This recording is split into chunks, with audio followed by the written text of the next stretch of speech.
Hello বন্ধুরা, আজ আমি তোমাদের সামনে হাজির করেছি কাবলি ছোলা ও আলুর ঘুগনি। কিভাবে এটা করতে হয় সেই রেসিপিটা আমি তোমাদের সাথে শেয়ার করছি। এর জন্য কাবলি ছোলাটাকে কুকারে নুন দিয়ে জল দিয়ে দুটো সিটি মেরে নিয়েছি।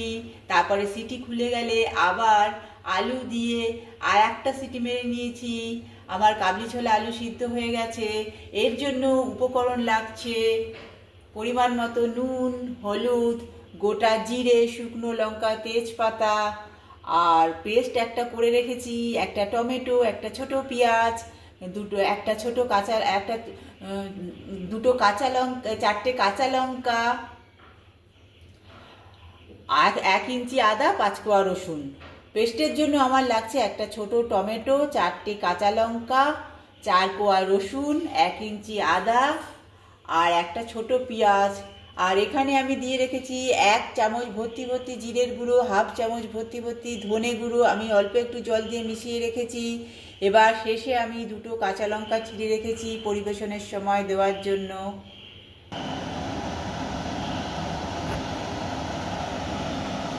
দেখো বন্ধুরা, পরিমাণ মতো আমি তেল দিয়ে দিয়েছি, তেল গরম হয়ে গেছে, গোটা জিরে ছেড়ে দিলাম।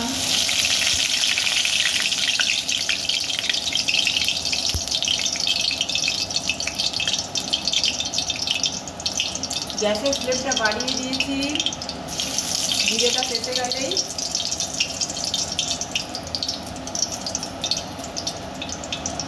আমি তেজপাতা দিয়ে দিচ্ছি।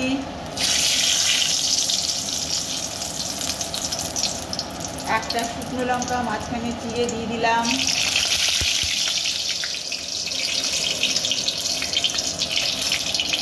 এক চিমটে নুন দিয়ে দিলাম।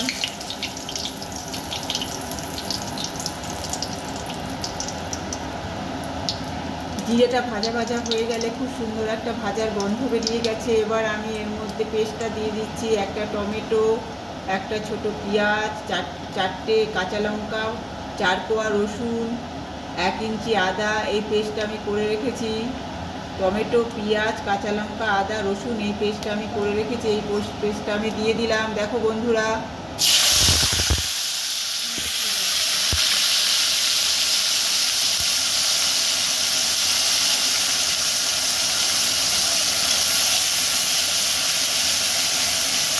গ্যাসের ফ্লেমটা আমি বাড়িয়ে রেখেছি,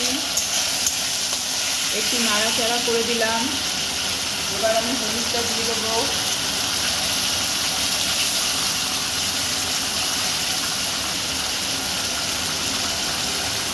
পরিমাণ মতো নুনটাও দিয়ে দেবো।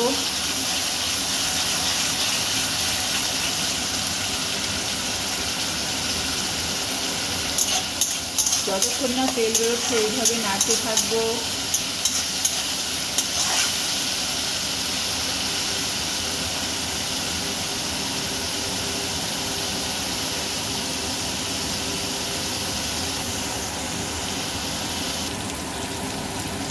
দেখো বন্ধুরা, আমার ভাজা ভাজা হয়ে গেছে মশলাটা। এবার জিরের গুঁড়ো, ধনের গুঁড়োটা অ্যাড করে দিচ্ছি।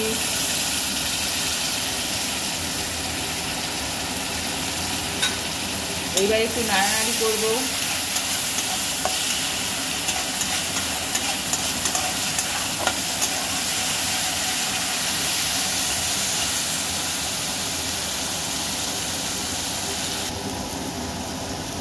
আমি একটু গরম জল করে রেখেছি, এবার অল্প একটু গরম জল দিয়ে দিলাম।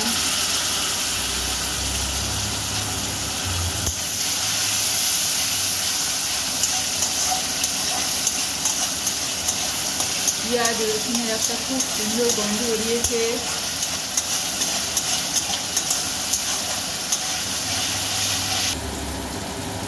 মশলাটা ভাজা হয়ে গেছে। এবার আমি একে একে কাবলি ছোলা আলুটা ছেড়ে দিচ্ছি। কাবলি ছোলা আলুটা দিয়ে এবার কষতে থাকবো। গ্যাসের ফ্লেমটা আমার বাড়ানোই থাকবে।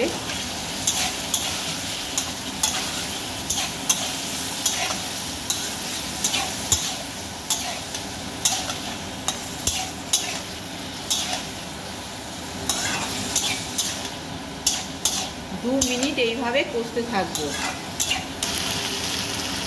কাবলি ছোলা আলু দিয়ে আমার মশলাটা কষানো হয়ে গেছে। এবার জল দিয়ে দিলাম, একটু গরম জল দিয়ে দিলাম পরিমাণ মতো।